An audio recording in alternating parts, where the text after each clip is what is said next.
All right, so next video, special guest, the man, the myth, Rip, the Blue House Hippo. You say hi? Okay. All right, so in this one I'm going to talk about my pistol, a potential newcomer for my pistol game for the remainder of this season, as well as my belt setup and my plate carrier. So let's jump into it. All right, Atlas Hyperion. I've been using this pistol since my first Tactical Games event in Meridian in 2022.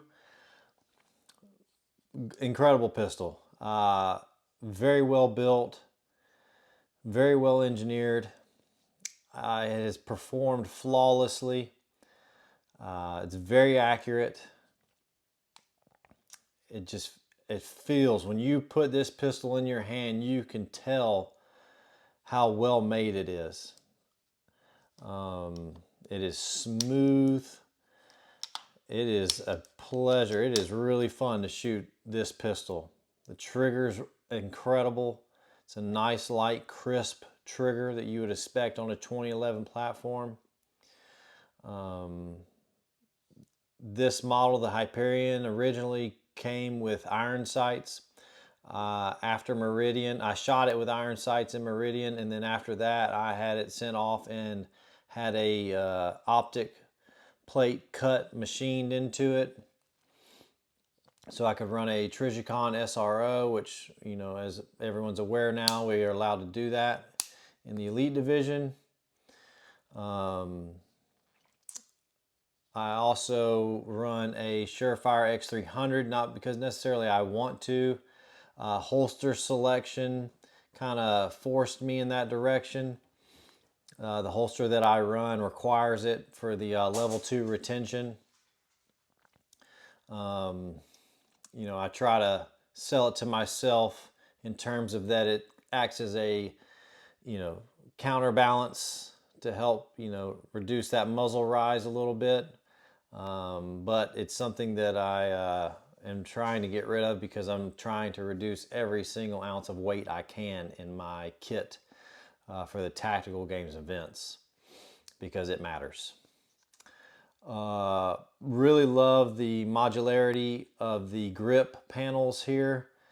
You can put different grip inserts to help fill in, you know, differences in hand sizes. I run a nice little step on this side. Just feels good. But the texture on this thing is aggressive, which we need some pretty aggressive texturing, stippling, whatever, during the Tactical Games, because we're sweating. You should be, at least. If you're not, then I don't know if I trust you.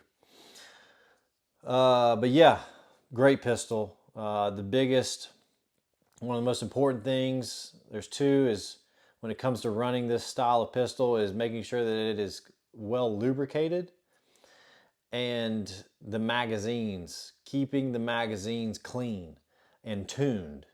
You know, competing in the Tactical Games, we're going to drop our magazines onto the ground, whether it be dirt, mud, rock, grass, whatever, you know, turf we're on. So making sure that in between stages and in between days that you're maintaining those mags, cleaning those mags, tuning them, just looking for potential of those feed lips have been bent out of shape.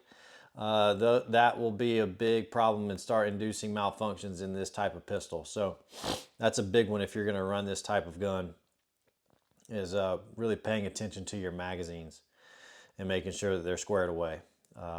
Great pistol, love it, but it's got a contender now to be what I am using going forward. And so a good friend of mine, a teammate of mine, has made this happen, and I'm very appreciative and thankful for that, because this is a pretty cool and unique opportunity. So this is the Laugo Alien, And the Alien is a proper name for this pistol because it is so different and unique in how it functions as a pistol. I'm not going to go too deep down in the rabbit hole on how this thing functions. I'm going to do a separate video on that. But they basically re-engineered the mechanism on how a pistol functions, and it's based off of a piston system, which has never been done before. And this thing is accurate. It shoots really well. It's got a great trigger. I believe they even have a lighter trigger coming out, which I hope to get my hands on. But the shooting experience of this thing is pretty unique. The recoil reduction that you get because of how it's designed is somewhat substantial. It's a beautiful gun. It's a unique gun. So I'm really excited about getting the opportunity to shoot this. Yeah, so this is an optic that it came with from Laugo. I'll be running it with a Trijicon SRO to keep things similar between this and my rifle platform. It comes with all the goodies, mags, and all kinds of other stuff. So yeah, the Alien. Might be an alien abduction going on here. So I'm pretty excited about it. But more to follow on that. I'll do a better video on and really dive into this thing and show you guys what's going on here. So my belt setup. I run a Faro Concepts bison belt. And I've been running their belt before the tactical games. I run the same belt at work. It's a good belt.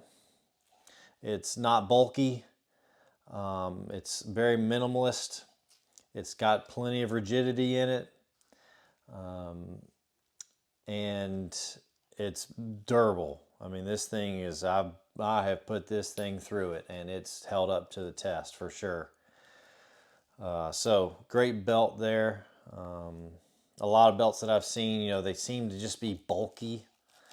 When you combine the inner belt and the outer belt, and this one just is. It's very minimalist. It's got everything you need and nothing you don't.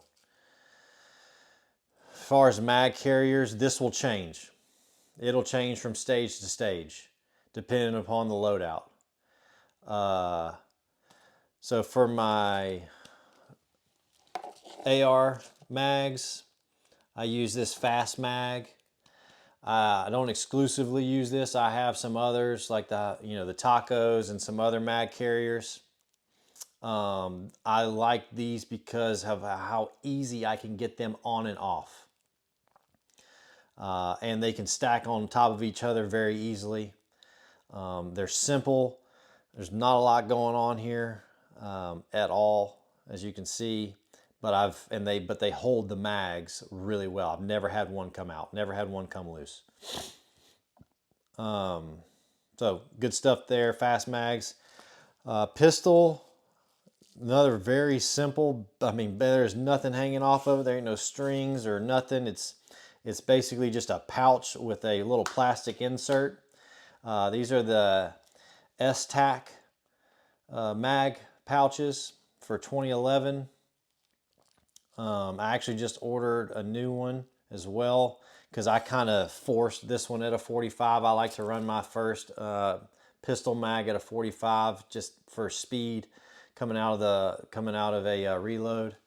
And they actually now make one instead of me having to web this thing through sideways. They actually have one that is meant to be attached like that. So great carriers. Very simple, nothing fancy there. Holsters. So I run a Safariland holster. This holster, they don't make a holster specifically for an Atlas. This holster was actually made for a staccato. I bought it, modified it some, and to make it to where it fits the Atlas. It functions perfectly. I've had zero issues with it ever since I started using it. I also run the nub mod for the Safariland thumb release.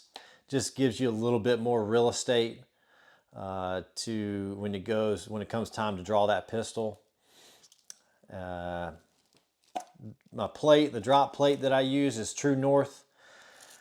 Good plate, simple, but it's got a lot of ability to adjust, you know, how high you want your holster or can't.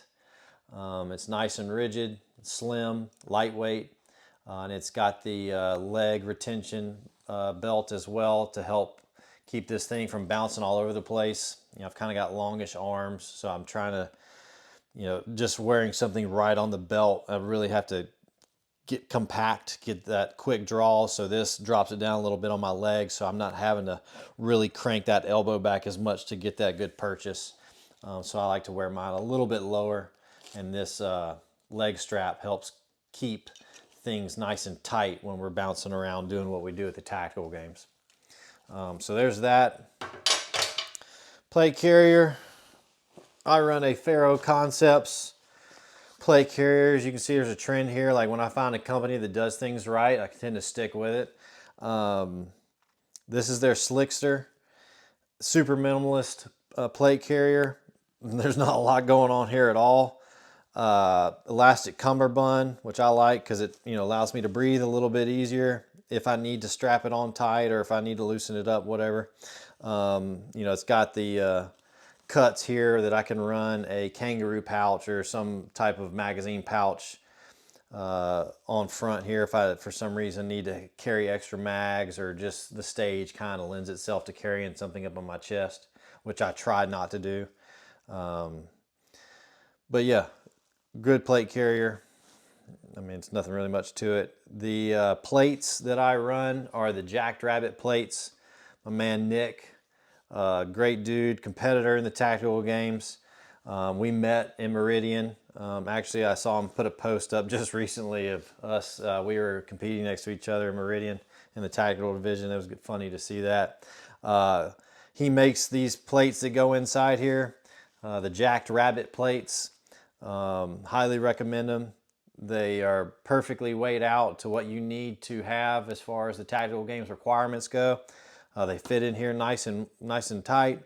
They got a little bit of flexibility to them. They got a lot of flexibility to them this way, but they've got enough flexibility this way. And take it from me, I ran steel plates in Meridian, my first one, and you know, you'll catch one of those in the chin and you're gonna wish you had something different in there.